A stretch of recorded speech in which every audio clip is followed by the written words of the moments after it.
I'm Erin, the curriculum author behind Let's Cultivate Greatness. I create ELA and social studies resources for middle and high school teachers and homeschool families.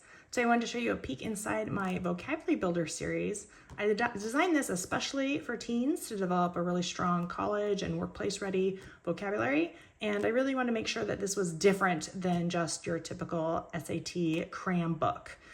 Instead, I really wanted to focus on science-based strategies to really help students remember and then be able to use these words in their daily life. And I do it through a process where they're learning just 5 words a week. So you can see there's 4 in this series. And I designed them so that one book will carry your kid through an entire school year, but they are flexible enough that you really can use them anytime between kind of the middle school and high school years. So the first volume, the suggested age range is 7th through 9th. The second volume is 8th through 10th. The third volume, 9th through 11th grades. And then the final volume, 10th through 12th. So I'm going to show you a peek inside the first volume just so you can get an idea of how they all are set up.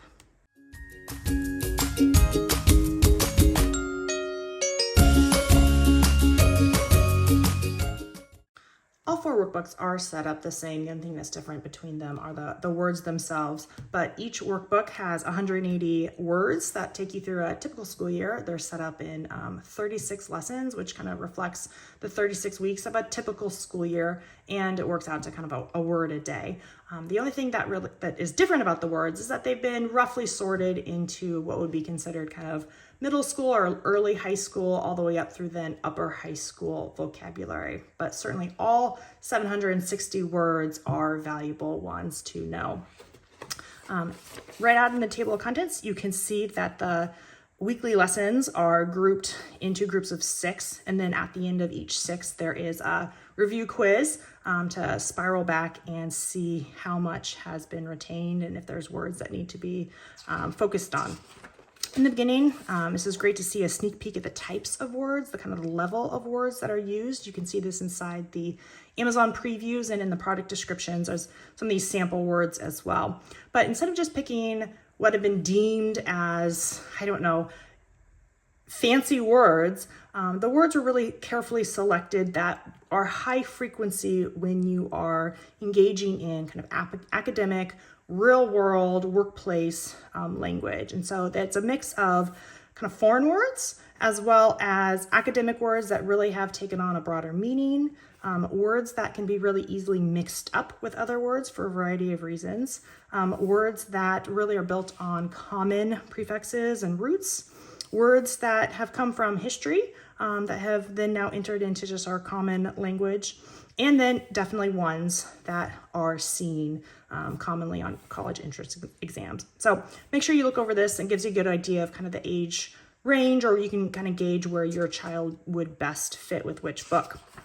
But every single week is set up the same way with 5 distinct sections. So you can do 1 a day, or if you wanted to sit down and do it in 1 week, you might be able to sit down 20-30 minutes. But I definitely recommend doing 1 little section a day. But you have the 5 words, and so the first activity is just simply familiarizing yourself with the word, how it's pronounced, a basic definition, and then kind of initial association. So your child could write in really anything that really jumps to their mind about that word, especially if they've heard of it before or it sounds like something, whatever they want to associate there.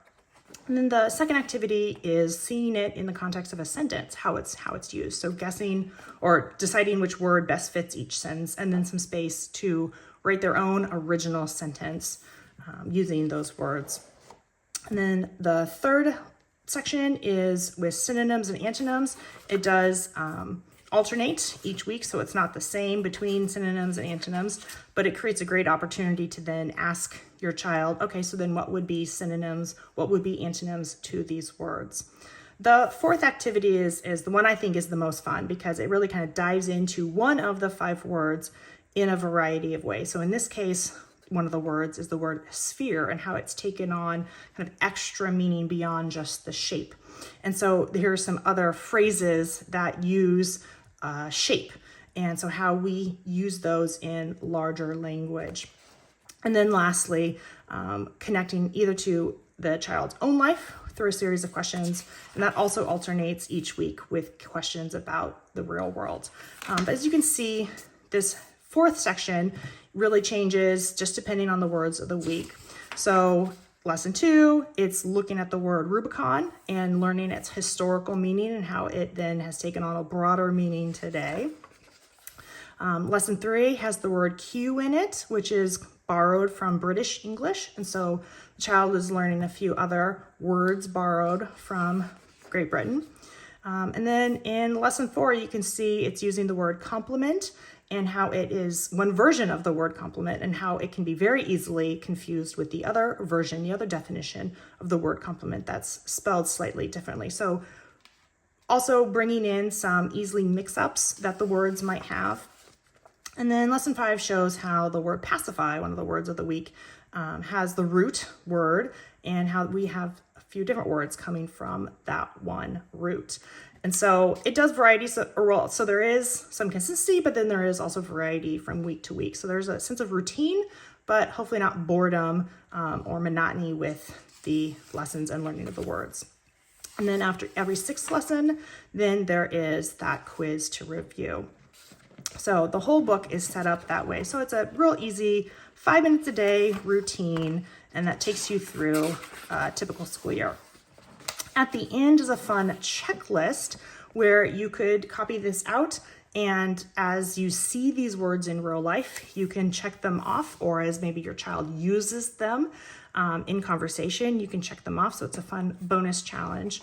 And then there is just extended ideas for how you and your child could learn the vocabulary words and really get them to stick long term. And then of course there are answer keys for all of the lessons there. So anyways, that's a peek inside one of the books. They're all set up that way. The only thing that's different is the words themselves. All right, so I'm going to leave some links down below where you can get the PDF, or you can get this paperback version on Amazon. Thanks for watching.